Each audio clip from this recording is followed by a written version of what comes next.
Hi all, welcome to our channel Anusumi. இன்னைக்கு நம்ம பார்க்க போகிறது சின்ன பாவக்காய் சாம்பார் ரெசிபி.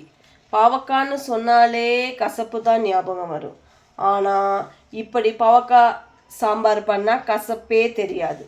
வாங்க நம்ம பண்ணலாம்.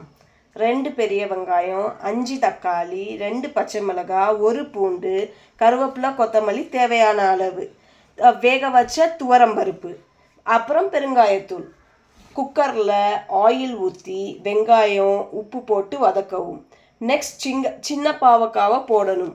பச்சை மிளகாய், பூண்டு, அப்புறம் மஞ்சத்தூள், தக்காளி போட்டு வதக்கவும். பெருங்காயத்தூளும் போட்டு வதக்கவும். அப்புறம் சாம்பார் பொடி போடணும். அவ்வளோதாங்க, ஈஸியான ரெசிபிங்க. தண்ணி ஊற்றி குக்கரில் 4 விசில் வர ஆஃப் பண்ணிடணும். அவ்வளோதாங்க, பாவக்காய் சாம்பார் ரெடி. இப்படி பண்ணால் கிட்ஸ் கூட சாப்பிட்ருவாங்க. பாய்.